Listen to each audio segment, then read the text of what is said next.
Good evening. The drought of 2012 affects about 55% of this country, 26 out of our 50 states. But tonight it's now clear all Americans will pay for it.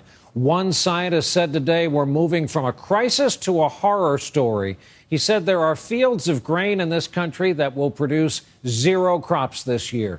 There's no rain in the forecast in the affected area till the middle of next week, and the relentless heat again today across much of this country did not help. More on that in a moment. First tonight, the impact on one crop and how we'll all pay for the enormous damage being done to cornfields across this country.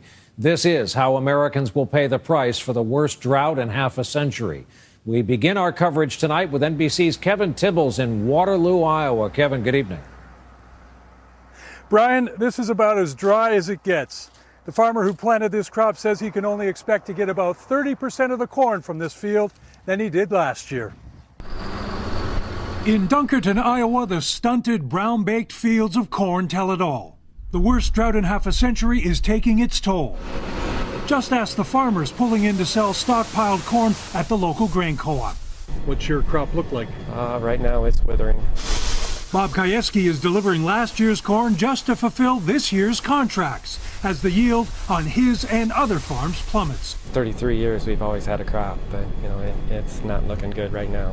And yet farmers were so optimistic. This year's corn crop was the largest planted in 75 years, 96.4 million acres.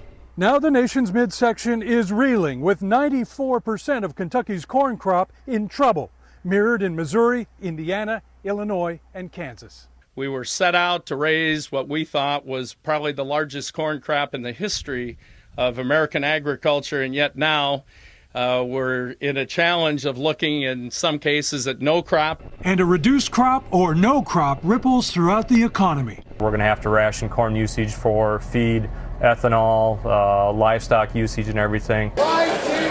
Already the price of corn has shot up on the Chicago futures market. It is probably the one most important thing to just like life on the planet next to water. And the price of corn affects almost everything. We use corn as a feed for livestock, as a feed for poultry. So when the price of corn goes up, that pushes up the price of just about everything that we buy at the supermarket. And lots